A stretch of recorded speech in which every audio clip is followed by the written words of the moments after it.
Hello. In this video we're going to be looking at a statistical test called a paired sample t-test.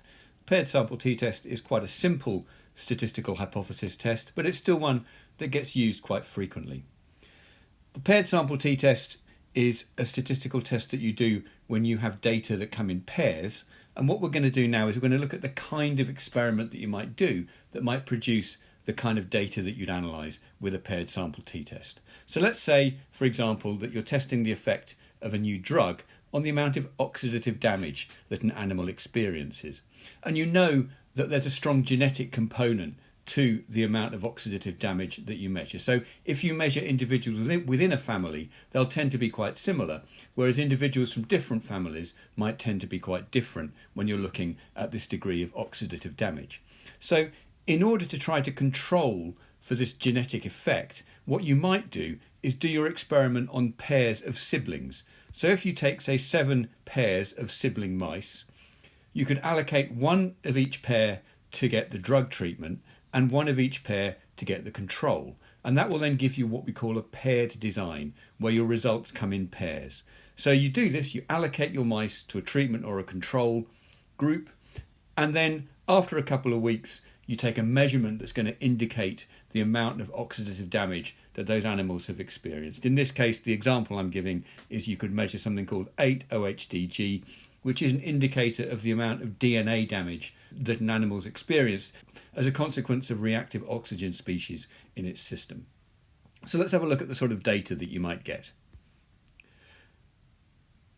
So for each pair, we've got one individual that was a control and one individual that was a treatment, and we've measured the amount of 8-OHDG in their urine, and we've got our results here in millimoles. And what we're actually interested in, of course, is not the absolute values, but the differences. Because with this experiment, what we're predicting is that the ones given the treatment should have a different amount of oxidative damage from the ones given the control. So rather than looking at the absolute means of these groups of data, what we're going to look at is the differences between each data point in these pairs. So you can see that for most of these pairs, the treatment animal has got lower oxidative damage than the control animal. But that's not the case for all of them. We've got one where there's a slight positive difference and one where there's a rather larger positive difference. So what we need to know is how likely we would be to see this pattern if in fact there were no difference between them. So in order to summarise these differences, we can calculate a mean, and we can also calculate a standard deviation. So there we have our mean. The mean difference is 2.75 and the standard deviation is 3.35. So on average, our treatment animals have 2.75 millimolars less 8-OHDG in their urine sample than our control animals do. The question we need to answer, though, is how likely we would be to see a mean difference this big if there were actually no effect. So if what we were looking at was simply a consequence of sampling error, if it was simply because we happened to get a few individuals in the treatment group with lower values than the ones in the control group, how likely would we be to see the mean that we've got? In other words, what's the probability that we would see an effect as big or bigger than the effect that we've got if what we would call the null hypothesis were true, which would mean if the true effect size were actually 0. So let's think about what we would expect to see if the true effect size were actually 0. What would we see if we sampled repeatedly and calculated a mean each time? So we're going to do a little thought experiment where we're going to imagine what would happen if there were actually no difference between our groups, but we took many samples of the same size as the ones we've taken already and calculate a mean difference for each sample. What would the distribution of means look like? In other words, what would the sampling distribution of sample means be? Well, if there were really no difference, most of the time we would expect to see that our mean difference would be 0 or close to 0. So most of the values that we generate would be close to 0, but some of them would be further from 0. So sometimes, just by chance, we'd happen to get a pair of mice where the treatment individual had a much lower oxidative damage value than the control individual. So Most of the time we get values close to zero. Some of the time we get values that were not close to zero. And in fact, if we drew the distribution that we would expect for the sampling distribution of our means, we'd see something like this. So we might expect it actually to be normally distributed. So most of the time we'd have a mean that was zero or close to zero. And if we calculated the mean of all of our means, that value would be zero. So this sampling distribution would be centered on zero. And we can also, in fact, calculate what the standard deviation of the sampling distribution of means would be. And the standard deviation of the sampling distribution of means would be equal to something called the standard error, which is in fact the standard deviation of our, or can be estimated as the standard deviation of our sample divided by the square root of the sample size. So we know the distribution that we would expect to see if the null hypothesis were true. Or do we know that? There's one thing we have to consider. If we had a large sample size, then yes, we would expect the sampling distribution of our means to follow a normal distribution. But if our sample size is small, then we will tend to underestimate the standard deviation systematically. So this is because with small samples, we're less likely to get those extreme large and small values. So for small samples, our estimate of the standard deviation is going to be slightly less than the actual population standard deviation that we're sampling from. And so we have to correct for that. And the way we correct for that is by using the t-distribution rather than the normal distribution to describe our expected distribution of means. Just to show you what that looks like, so I've plotted a normal distribution here, that's the black line. We've got a t-distribution on 2 degrees of freedom, so the t-distribution for a very small sample size, and that's the red line. And you can see that that distribution is quite a lot flatter with fatter shoulders than the normal distribution. And then we've also got a t-distribution on 5 degrees of freedom, so a somewhat larger sample size. And you can see that as the sample size is getting bigger, the t-distribution is becoming more like the normal distribution.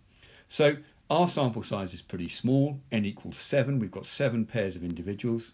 And so we're going to need to use the t-distribution rather than the normal distribution as our expected distribution of means under the null hypothesis.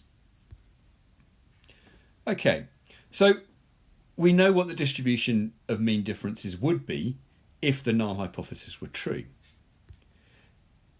Given that we know the distribution of mean differences, we can then calculate the probability of observing the mean that we got, or a bigger mean, under the null hypothesis. And this is a statistical hypothesis test. How do we do that? It's dead simple. All we need to calculate is a value called t, or a test statistic, and that's simply the mean divided by the standard error. If you think back to our sampling distribution of means, we know that the standard deviation of that is essentially going to be the standard error. And so by dividing by the standard error, what we're saying is how many standard deviations is our value for the mean from the expected value of 0. So we calculate the mean divided by the standard error. The standard error for our data is the standard deviation divided by the square root of the sample size. So it's 3.35 over root 7, which is 1.27. So we can calculate our test statistic as 2.75 over 1.27. And that is equal to 2.17. And we know how many degrees of freedom we have. It's n-1, so we have 6 degrees of freedom. So we can say how likely would we be to see a value of 2.17 on a t-distribution with 6 degrees of freedom.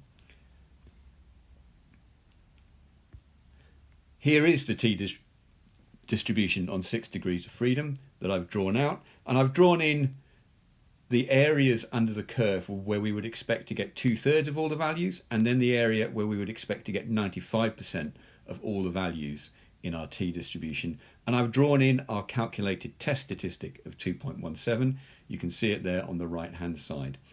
What you can see is that our test statistic is within the area of the curve where we would expect to get 95% of the values. And that means that the probability of getting our value of t of 2.17 is not particularly small. It's within the area under the curve where we would expect to see that value 95% of the time.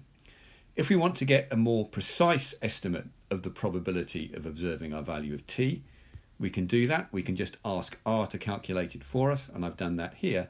And you can see that our probability is 0.073. So if the null hypothesis were true, then the probability of seeing the mean that we got, or a bigger mean, is 0.07.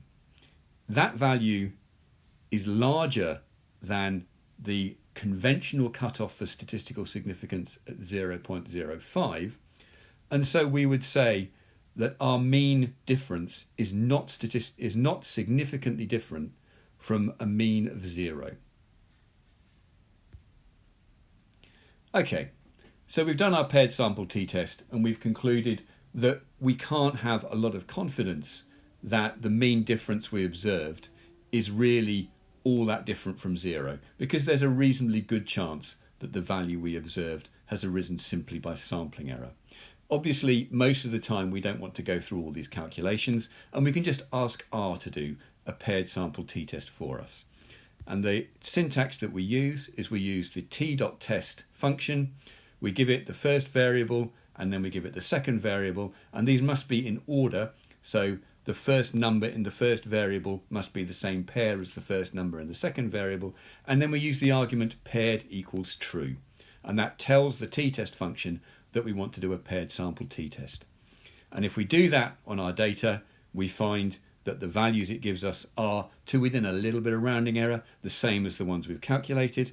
So we have a t-value of 2.176, 6 degrees of freedom, and that gives us a p-value of 0.072.